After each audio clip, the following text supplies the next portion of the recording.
저희 그 동료 의원 중에 저희 동료들이 뭐라고 좀 한심한 얘기를 하면 닥쳐라고 얘기하는 저 의원이 있어서 우리가 맨날 같이 웃는데, 지금 통과된 법들을 한마디로 표현하자면 저는 닥쳐법 같아요. 닥쳐라고 얘기할 수 있는 이 정도의 기본권에 대해서 닥쳐라고 국가가 얘기할 수 있는 것은, 악의로 정책 만드는 사람 있습니까? 악의로 법 만드는 사람 있어요? 결과가 중요하지요, 결과가. 그렇게 말씀하시니까 제가 너무 열낸 것 같아서. 도대체 무슨 자문위원들이 있길래 10년 동안 얘기 다 했다, 아무 문제도 없을 것이다 라고 호언장담하는 사람들하고는 얘기를 섞지 마세요. 그 두려움이 없으면서 무슨 법을 만듭니까? 시장주의자라고요? 저더러 시장주의자라고요? 시장 믿지 않습니다. 시장을 두려워합니다.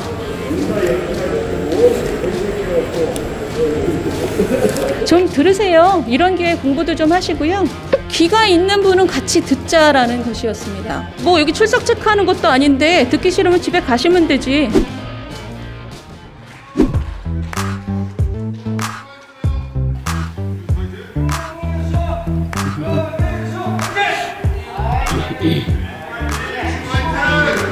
국정원법뿐만 아니고 남북관계 발전에 관한 법률, 그리고 5.18 특별법, 이런 이번에 통과된 법들의 어떤 특성이 있어 보입니다. 저희 그 동료 의원 중에 저희 동료들이 뭐라고 좀 한심한 얘기를 하면 닥쳐라고 얘기하는 저 의원이 있어서 우리가 맨날 같이 웃는데, 지금 통과된 법들을 한마디로 표현하자면 저는 닥쳐법 같아요. 이게 친구들끼리, 동료끼리 서로 호감을 가지고 웃자고 하는 닥쳐가 아니라 국가가 개인에게 닥쳐라고 하는 그런 느낌입니다. 이것이 어떤 의미를 가지는지 제가 생각을 좀 해봤습니다. 이게 80년대 후반, 90년대, 2000년대 동안 쭉 우리가 발전해온 민주화라는 큰 결실이라는 것이 지금 퇴행하고 있다라는 느낌을 지울 수가 없습니다. 뒤로 가고 있다라는 느낌을 지울 수가 없습니다. 나라를 뒤로 가게 만드는 법이라는 느낌은 두 번째 문제하고도 연결이 되는데요. 두 번째 문제는 매우 보편적이지 않은 원칙을 추구한다는 느낌을 줍니다. 세 번째는 이번에 또 지난 여름부터 국회가 운영되는 과정에서 합의 정신에 입각해서 충분히 토의가 있었느냐, 그렇지 않다는 것을 여야가 모두 잘 아실 겁니다. 도대체 무엇에 쫓겨서 지난번 7월 말인가요? 제가 이 자리에 나와서 부동산 임대차법에 대해서 얘기할 때도 사실 그 발언의 요지는 서로의 생각이 다를 수는 있으나 그것을 충분히 최선을 다해서 부작용이 무엇일지, 생각하지 못했던 문제점이 무엇인지, 왜 좀 토론을 하지 않고 그렇게 날치기로 통과를 시켰느냐가 제 발언의 요지였습니다. 그런데 지금 거의 몇 달이 지난 다음에, 지금 회기가 끝난 지금도 똑같은 얘기를 하게 되는 마음이 제가 매우 안타깝습니다. 이 절차의 문제가 민주주의에 있어서 얼마나 중요하고, 그리고 대통령제와 삼권 분립을 근간으로 하고 있는 우리나라에서 입법부가 청와대의 하명? 이런 단어를 자꾸 입에 내뱉게 되는 것 자체가 굉장히 안타까운 일이라고 생각하지 않을 수가 없습니다. 네 번째는 이 퇴행과 보편적인 원칙, 국민의 기본권이라는 문제를 가볍게 여긴 결과라고밖에 볼 수 없는 것이 많은 실패들입니다. 부동산 정책부터 시작해서 문재인 정부가 들어선 후부터 지금까지 너무나 이 입법과 정책을 만드는 것을 가볍게 여긴다. 왜 그런 느낌을 받냐면 그 전에 충분히 서로 숙고하고 토론하고 점검하지 않았기 때문입니다. 지난번 부동산법 때도 10년 동안 토론했으니 이제 더 토론할 것 없으니 그냥 통과시킨다. 국회에서 더 이상 얘기하지 않아도 된다. 라는 말들을 너무 많이 들었습니다. 근데 그 결과는 어떻습니까? 조금이라도 정책을 공부해 본 사람이라면 충분히 미리 생각할 수 있었던 문제점을 그 10년 동안 토론하면서도 걸러내지 못했다면 도대체 그 토론의 질이 무엇이며 그 토론에 참여했던 사람들은 누구며 그런 문제를, 그런 질문을 하지 않을 수 없습니다. 적어도 이곳 국회에서 발의된 법에 대해서는, 그것이 국민 생활에 굉장히 큰 영향을 주는 법들에 대해서는 충분한 시간을 가지고 서로 토론하고 그리고 서로의 주장에 대해서 귀를 기울여서 본인이 생각하지 못했던 점들을 점검을 했어야 함에도 불구하고 도대체 진정성이 있다면 왜 국회에서 각 상임위에서 그렇게 합의 위주로 얘기를 하지 못하고 누군가에게 쫓기는 듯한 누군가의 명령을 제대로 받들지 못하면 큰일 난다는 듯한 그런 절차를 밟아야 하는지 매우 부끄럽습니다. 국정원법을 보시면 그 사찰의 의혹을 사찰에 관한 조항을 말씀을 하셨는데 사실 이건 누가 보더라도 그렇게 생각할 수밖에 없는 조항이 저는 들어있다고 봅니다. 해외 연계 경제질서 교란. 요즘 세상에 해외와 연계됐고 안 됐고를 명확하게 가르기는 매우 어렵습니다. 아침에 조태용 의원께서 이것을 전국민 사찰법이라고 해석될 여지가 있다고 하신 것에 대해서 저는 공감을 하고요. 그 대상과 범위가 매우 모호하고 국민의 개인정보를 캐는 것을 합법화시키는 법률 조항이라는 점에 저는 동의합니다. 전단금지법, 다시 말씀드리면 이 남북관계 발전에 관한 법률 역시 그렇습니다. 전단 살포 행위에 대해서 징역 또는 벌금 이렇게 처벌할 수 있게 핵심인데 이것이 물론 여러 가지 다른 고려에 의해서 이런 국민들의 표현의 자유가 제한되는 경우가 있지만 이것을 원천적으로 봉쇄했다라는 비판의 대상이 되고 있습니다. 5.18 민주화 운동에 대해서도 그 법의 좋은 취지에도 불구하고 이것도 역시 닥쳐법이라고 해석이 되는 부분인데 제 SNS 친구 중에 한 분이 그런 말을 써놓으셨더라고요. 나는 호남 사람이고 광주 사람이다. 그런데 나는 이 법이 참 싫다. 왜냐하면 국민들이 5.18에 대해서 잘못된 얘기를 떠들면 그것에 대해서 그것이 잘못됐다라고 자유롭게 서로 얘기할 수 있어야 되는데 이 법은 그냥 입을 다물고 있으라는 법이다. 그러니까 그 자신은 광주 시민으로서 그 당시의 기억을 잘 갖고 있는 사람으로서 그 당시의 진실이 국민들에게 잘 전달되기를 바란다. 저는 그 마음이 굉장히 이해가 갔습니다. 민주사회에서 어떤 사안에 대해서 어떤 역사적인 사안에 대해서 사람들에게 입을 다물라고 하는 것은 민주사회라는 말을 붙일 수 있을지 잘 모르겠습니다만 특히 역사 왜곡 처벌법은 정부의 발표 조사 등을 통해 이미 명백한 사실로 확인된 부분에 대한 허위 사실 유포의 경우에는 처벌을 더 강하게 하고 있습니다. 이것은 정부의 조사 결과와 발표도 시간이 흐름에 따라 다시 점검될 수도 있고 또 오류였다는 것이 밝혀질 수도 있는데 그것이 역사에서 항상 일어나고 있는데 거기에 대해서 그것과 다른 얘기를 했다고 처벌한다는 것은 적어도 근대 우리 현대 민주주의에서는 생각하기 어렵습니다.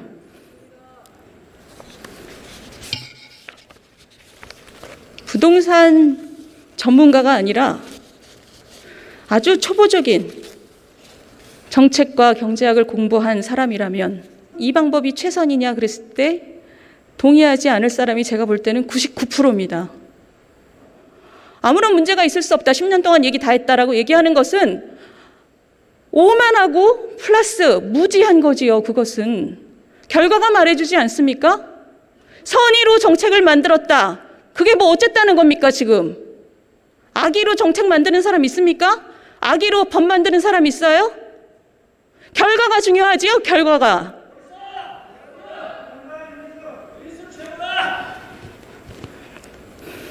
그렇게 말씀하시니까 제가 너무 열낸 것 같아서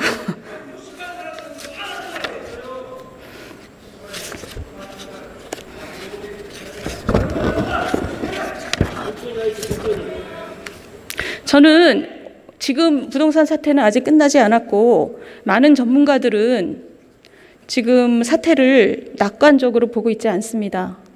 시장이 제대로 작동을 하는 것의 중요한 지표는 뭐냐면 내가 기존에 있던 주인과 불화를 했던 아니면 내가 다른 곳에 가고 싶던 시장에 다시 구하러 나갔을 때 매물이 있다. 어디든 갈 수 있다. 라는 믿음이 있으면 그 시장의 생태계는 아직은 작동하고 있는 겁니다. 지난 3년 동안 이 믿음이 너무나 치명적으로 훼손이 된 상태라 지금 정부가 어떤 노력을 한다고 해서 이 믿음이 다시 복구될 것인지에 대한 걱정이 많습니다. 그러면 어떻게 해야 될까요? 여기 뭐 시원한 답을 가지고 계신 분은 저는 없을 거라고 생각을 하지만 24번에 걸쳐서 망가뜨린 신뢰를 복구해서 어떤 식으로든 이것을 작동하게 만들기 위해서는 원하는 사람들이 원하는 것을 얻을 수 있게끔, 그게 매물이 됐든 전세가 됐든 월세가 됐든 원하는 것을 시장에 가서 얻을 수 있게 하기 위해서는 이 생태계가 복구되고 있다라는 믿음을 다시 줘야 되는 것이고, 그러기 위해서는 매우 겸손한 우리 입법부의 자세가 필요한 거지요. 그렇게 날치기로 법을 통과시킨 다음에 이렇게 역사적인 실패를 가져왔지 않습니까? 그러면 거기서 현재적인 함의를 끌어내야지요. 현재적인 함의라면 제가 볼 때는 현재적인 함의는 제발 겸손하자입니다.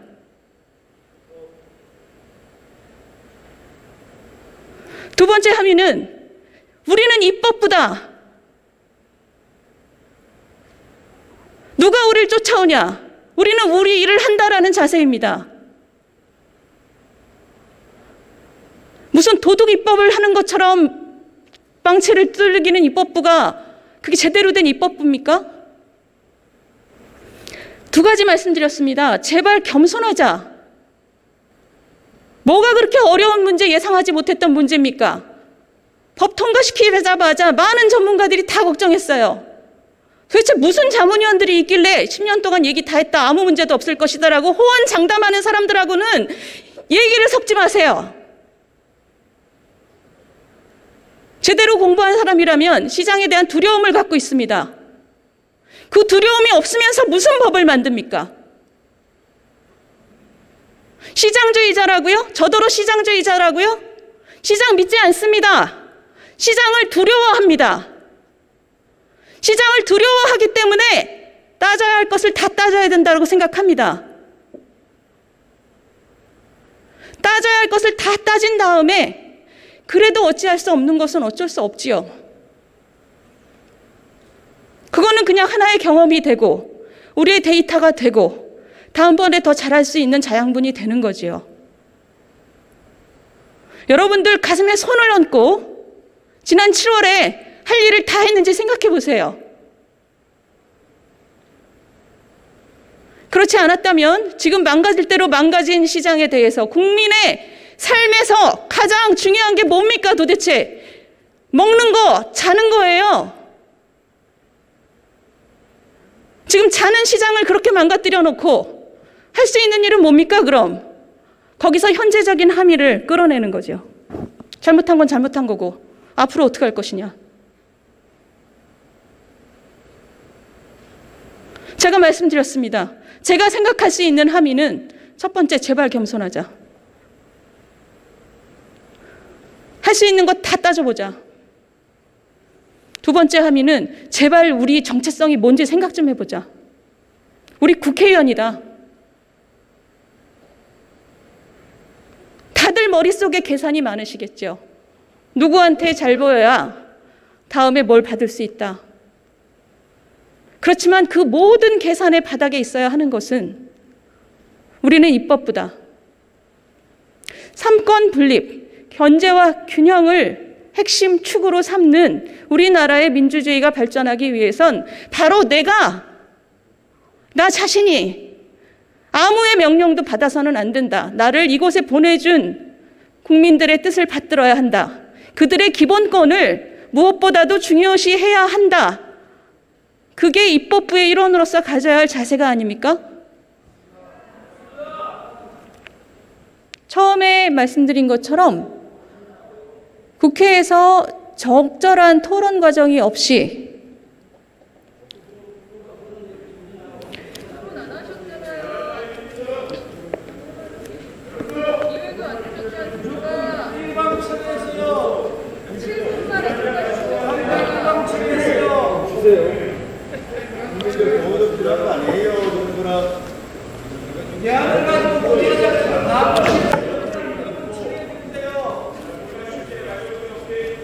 위에서 오다 받았나 봐요. 여성이가 했어. 또 여성이 명령 받은 사람 되겠잖아요.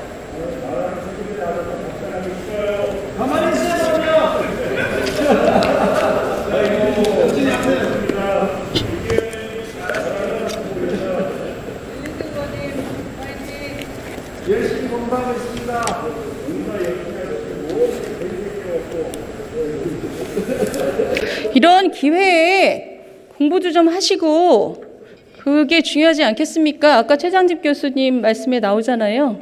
몽매한 운동권적 그 기질로 정치를 하다 보니 한국 정치가 다 망가졌다. 지금 그렇게 말씀하시지 않습니까? 한국 진보의 대부라고 불리셨던 분이 그렇게 말씀을 하실 때는 얼마나 안타까우셨으면 맹목적인 열정과 본인만 도덕적으로 우월하다라는 운동권적인 태도로 한국 정치의 위기가 왔다라는 진단을 제가 지금 논문을 거의 처음부터 끝까지 읽어드리면서 같이 공부를 했습니다. 저도 좋은 공부였고요. 그 공부를 하는 과정에서 귀가 있는 분은 같이 듣자라는 것이었습니다. 아까 못 들어오신 분을 위해 제가 전 헌법재판관께서 국민의 평등한 자유와 권리, 이 기본권을 보장한다는 것이 국가 수준에서 국가를 운영하는 것에 있어 얼마나 중요한지를 이건 짧으니까 잠깐 읽어드릴게요. 좀 들으세요. 이런 기회에 공부도 좀 하시고요.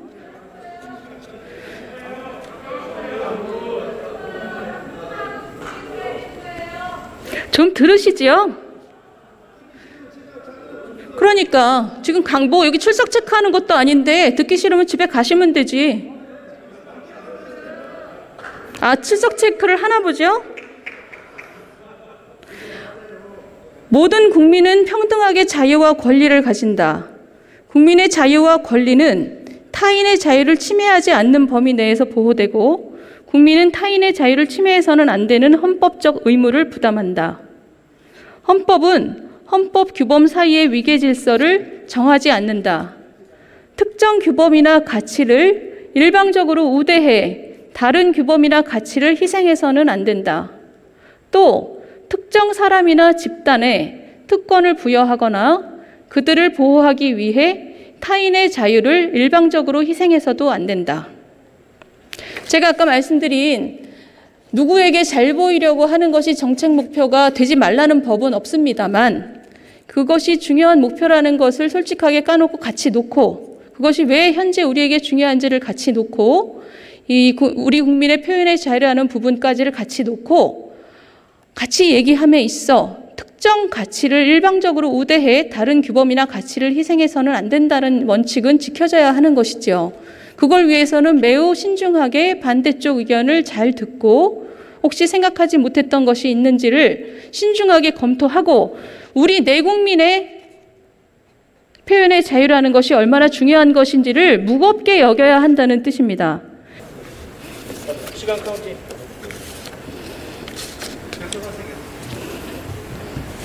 저희가 아까 이 법을 우리 국민의 기본권을 존중하는 것을 최고의 목표로 삼고 그것이 다른 정책 목표와의 충돌을 가져올 경우에는 최대한 그 두 가지 목표를 서로 상충하는 목표를 어떻게 조화시킬 것인지를 놓고 야당과 충분히 토의하고 그리고 그 과정에서 절차를 충분히 존중하고 왜냐하면 아까 200년 전 쪽집게인 토크빌이 얘기했듯이 절차는 다수로부터 소수를 보호하는 그리고 국가로부터 개인을 보호하는 마지막 장치라고 했습니다. 그 절차를 보호하는 것은 국민을 보호하려는 마음이 없다는 것과 같습니다. 절차를 준수하고 그리고 행정부를 견제하는 본인의 정체성에 충실하고 그리고 인류 보편의 원칙이라는 것을 존중하고 국가의 일은 국가의 수준에서 걱정하고 그 역할을 잘 해나가는 것이 지금까지 일은 제가 6개월 동안 와서 본 것은 충분히 경악스럽지만 그 지금과 같은 6개월간의 일은 아까 그 뭐였죠? 민주주의에 대한 생각이나 소양이 없는 경우와는 달리 지금 지난 6개월간에 있었던 것은 많은 분들이 선의를 갖고 있지만 입법부의 역할이 무엇이어야 되는지에 대해 깊이 생각해 보지 않았기 때문에 생긴 일이라고 애를 써서 위로를 해보자면 그러면 입법부가 뭐 하는 것인지에 대해서 여야가, 특히 여가 생각을 깊이 해보시기를 바랍니다. 이상입니다. 감사합니다. 경청해 주셔서 감사합니다.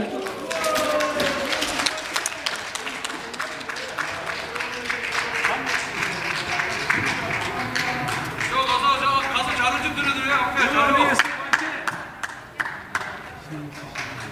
네.